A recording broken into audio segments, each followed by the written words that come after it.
Olá, pessoal. Estamos na aula 1.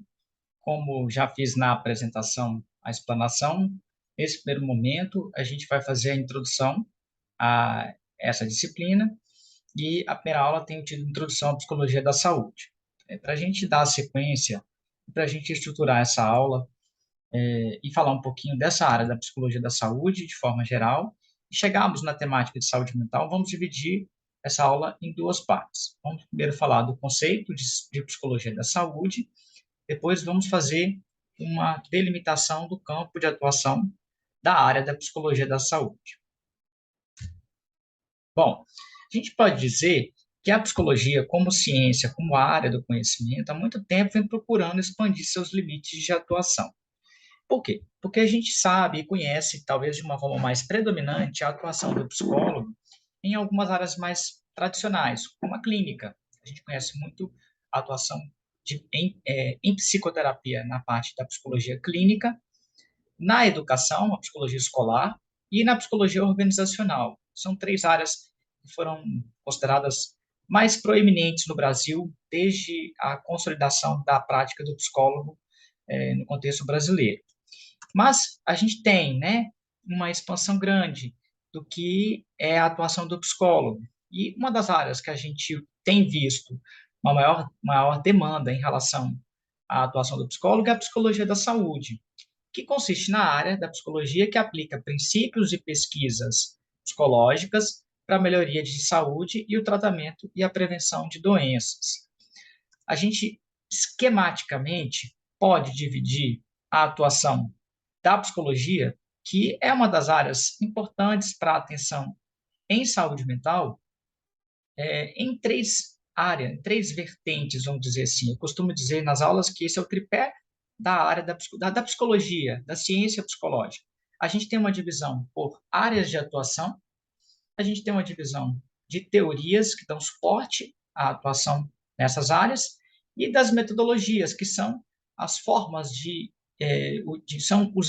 as formas de estudo dos instrumentos, de construção e validação desses instrumentos para poder utilizar na área de atuação. Então, eu tenho, por exemplo, um psicólogo que atua na área da saúde, pode atuar na área da saúde, na área social, no esporte, na jurídica, na clínica, na escolar, na organizacional, como são as mais tradicionais, baseado em diversas teorias. A gente tem a teoria psicanalítica, que talvez seja a mais conhecida.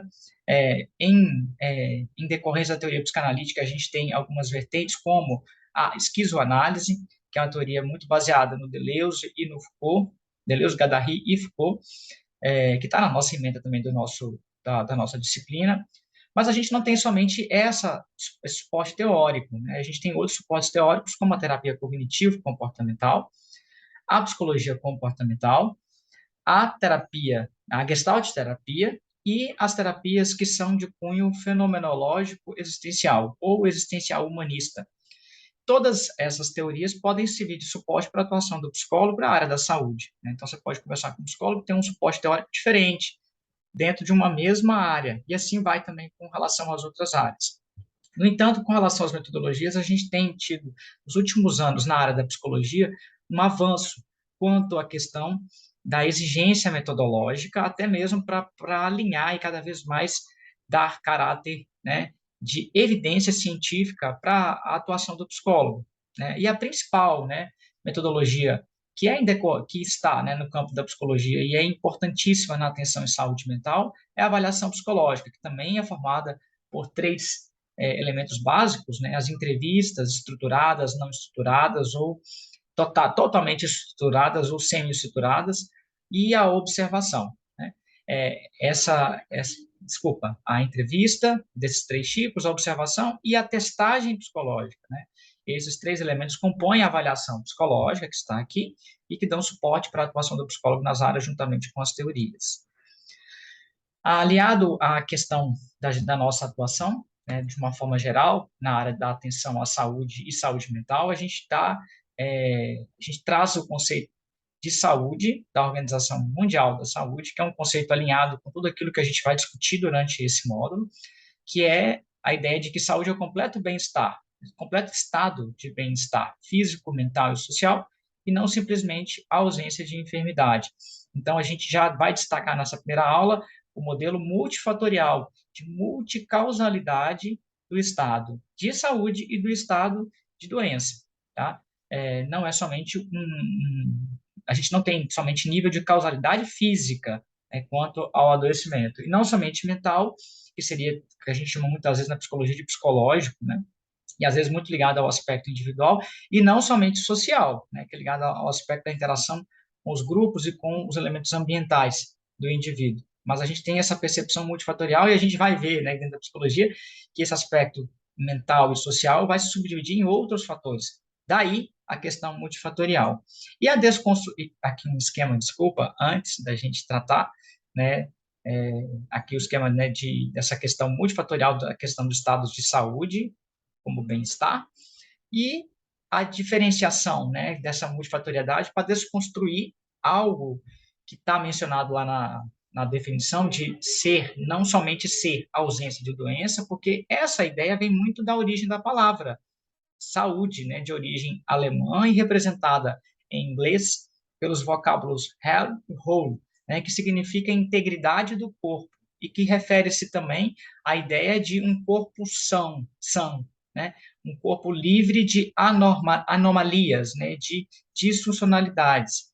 E aí, dando a ideia, dando, né, uma conotação por muitos anos também nas áreas de estudo do conceito de saúde e doença, a ideia de que estar saudável é não ter nada, é não ter nenhum tipo de sintoma alterado, nenhum tipo de condição que seja considerada fonte de algum sofrimento físico, mental ou social, né? Ou, né, como sendo a ausência de doenças. Porque esse tipo de conceito se concentra apenas na ausência de um estado negativo e por isso é incompleto. Né? Se a gente considerar uma situação, né, lá na frente a gente vai discutir isso também, nas aulas síncronas talvez a gente possa discutir também, se considerar um paciente que tem alguma condição crônica, como a diabetes, né, e ele está relatando que ele está bem, né, que emocionalmente, depois de um processo de avaliação, foi identificado que ele tem estados de saúde mental, né, tem um bem-estar mental. Aí tem gente que ainda, não, mas ele é doente, porque ele tem diabetes. Não, se ele está fazendo um controle, ele não está na fase aguda da doença, ele pode ser considerado uma pessoa saudável, né? Não porque ele tem uma condição, né? Isso reverte muito também muitas leituras daquilo que a gente chama de processo de adoecimento. Então, psicologia da saúde seria a prática de levar o indivíduo ou o paciente à busca do bem-estar físico, mental e social. Esse é o nosso trabalho da área da psicologia da saúde, da área dos profissionais que cuidam, né, da atenção em saúde de forma geral e em saúde mental, englobando, né, englobando assim a performance de uma abordagem que teria a participação de outros profissionais de outra área, de outras áreas, né? Então, o trabalho do profissional de saúde, né, da psicologia da saúde e atenção em saúde é um trabalho multidisciplinar, né, com equipe multidisciplinar. Assim, a gente já consegue falar alguns aspectos da delimitação do campo da psicologia da saúde, né? A gente vê o que é a área e quais são, talvez, os campos de atuação, né? A gente tem, considerando o Sistema Único de Saúde, que é o SUS, os níveis primário, secundário e terciário, a atenção primária, secundária e terciária é dividida por níveis de complexidade. O nível primário é um nível considerado com situações de complexidade leve, o nível secundário, nível de complexidade moderada ou mediana, e o nível terciário, o nível considerado mais grave, mais agudo. Né? Então, se eu estou pensando no caso de atenção de saúde em psicologia ou saúde mental, o psicólogo pode atuar nos três níveis, tanto na unidade de saúde, no nível primário, na unidade de pronto atendimento, no nível secundário, quanto no hospital, no nível terciário. A gente vai também atuar na perspectiva, pensando a definição de conceito de saúde também, hoje as pesquisas apontam para esse nível de causalidade do processo de saúde e doença, então a gente vai trabalhar no aspecto de análise multifatorial, considerando os fatores sociais, como a disponibilidade de cuidados de saúde, aí apoio de família e de amigos, os fatores biológicos, como questão da longevidade familiar, vulnerabilidades hereditárias a certas doenças, que, de certa forma, a gente considera como um fator genético, a gente ouve muito isso nas discussões de casa, é um fator genético, né? Ou o fator psicológico, né? Que a gente está nomeando aqui como exemplo, ansiedade, humor e comportamento. Isso aqui é algo que, nos últimos, talvez, 50, 70 anos, foi mais introjetada. A gente vai ver isso na aula 2, a partir do modelo de determinação social, modelo multicausal. A gente pode fazer uma breve discussão aqui com 6 perguntas, 6 questionamentos, né? Do porquê que a gente está vendo, então, que existe uma área de atuação em relação à atenção de saúde e saúde mental, que é a área da psicologia da saúde. A gente tem esse campo que já tem profissionais da psicologia, a gente tem essas vertentes de análise multifatoriais, mas por que, então, que algumas questões, né? O que a gente pode levantar, então, de questões para a gente responder já de início, para a gente tentar responder ao longo desse módulo, nessas aulas, né? Primeira, de que maneira atitudes, crenças, autoconfiança e personalidade afetam a sua saúde em geral, né? Se a gente está considerando que existe um aspecto mental e social, então existe algo além do físico que causa processo de saúde e doença. Como é que isso afeta? A psicologia vai apontar um pouco isso, talvez as aulas 4, 5, 6, as aulas síncronas, que a gente vai falar de estresse, comportamento alimentar e uso de substância, a gente vai falar um pouco, descobrir um pouco disso, né? 2, por que tantas pessoas têm se voltado para a acupuntura, yoga, tratamentos com ervas, assim como cuidados preventivos auto-administrados, né? No finalzinho da aula 2, a gente vai falar da teoria da representação social, que talvez responda um pouco isso. Crenças, valores, atitudes, regras de um grupo social, muitas vezes, são tão rígidos, e são tão fortes, que fazem com que o sujeito não aceite toda a orientação de um profissional. A gente sabe que muitas vezes nós trabalhamos, informamos e orientamos os usuários dos serviços, né, de saúde em relação a uma questão de prevenção ou, né, de cuidado na fase aguda da doença, e muitos deles ignoram, né? E isso tem a ver com questões psicológicas, tanto do aspecto coletivo quanto individual. 3, será que essas intervenções de fato funcionam, né, em psicologia da saúde, em psicologia de forma geral? A gente vai dizer que sim, argumentar que sim, mas isso é difícil, né? E a psicologia precisar se posicionar, a questão da saúde mental ficar mais evidente para os profissionais que trabalham com todas as outras áreas que tangenciam o nosso conhecimento. 4, porque tantas pessoas ignoram conselhos inquestionavelmente sólidos para melhorar a saúde, como parar de fumar, moderar o consumo de alimentos e fazer mais exercícios. É algo também que a gente respondeu um pouquinho na pergunta 2, sobre as crenças, ideias e valores muito rígidos das pessoas, né? E é algo que a gente vai considerar também como fator de análise para identificar possíveis alterações e trabalhar em cima disso. E, por último, porque certos problemas de saúde têm mais probabilidade de ocorrer entre pessoas de determinada idade, de um gênero ou grupo étnico específicos.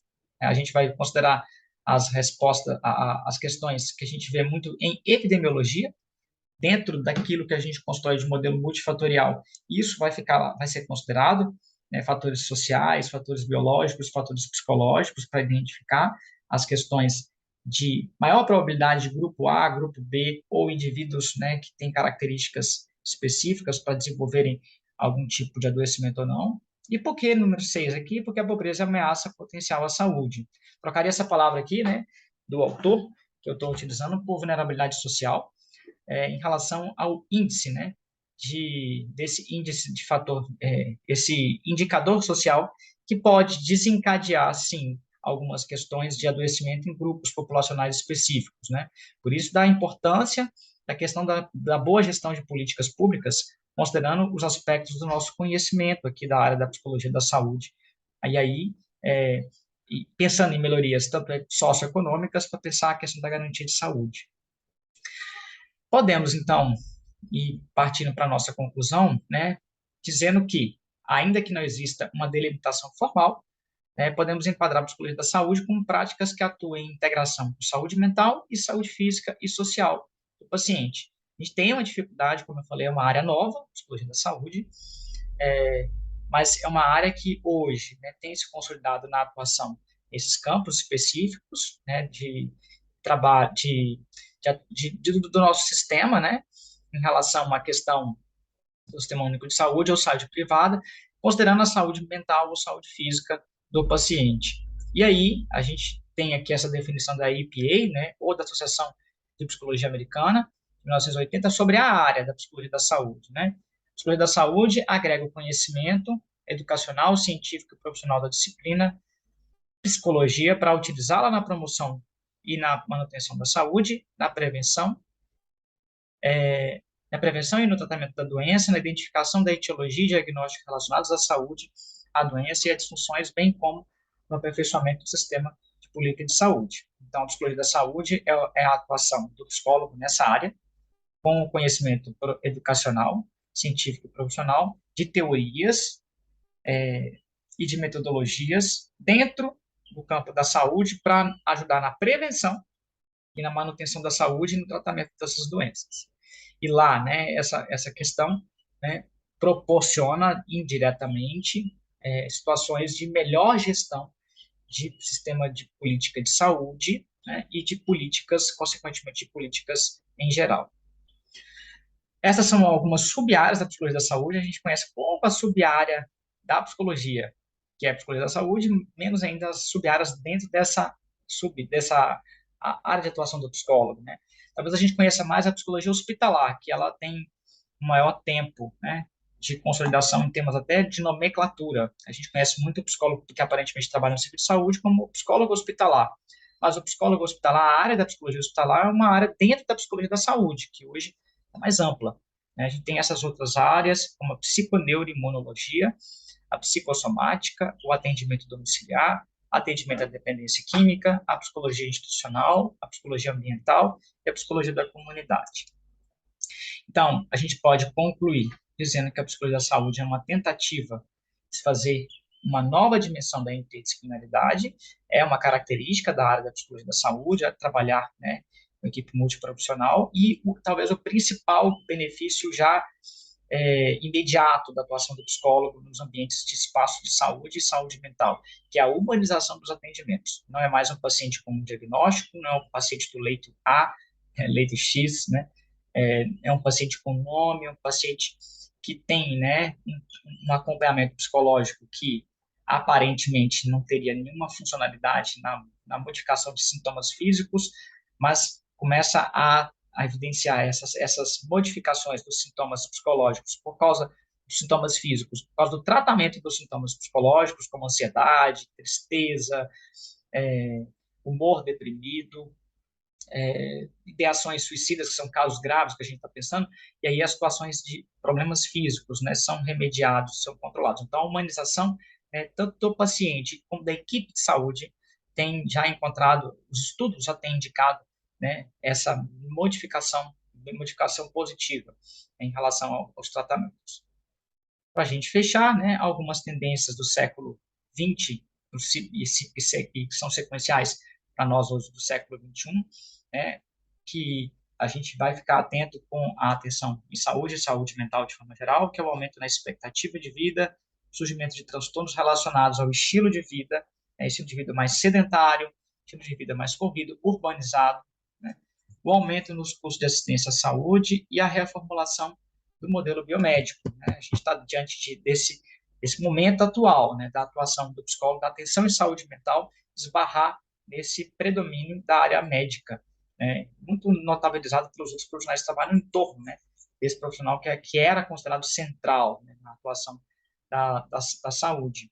Mas a gente tem essas tendências. Como resultado, né, do aumento da expectativa, a necessidade de cuidar melhor de si mesmo, para promover maior vitalidade, em relação ao estilo de vida, né, pensar nessa prevenção com relação a comportamentos, né, da alimentação, dos vícios, da questão do estresse, né, e com relação ao aumento de custo de saúde, pensar, né, na prevenção para a utilização menor ainda desses serviços de saúde, e com relação ao modelo biomédico, esse maior conhecimento para os profissionais que trabalham, tanto na área da saúde mental, dessa ideia, né, de nível de causalidade de doença multifatorial, né, e dessa perspectiva de que o conceito varia de uma sociedade para outra, de um período histórico para outro, que é o que nós vamos ver agora a partir da aula 2.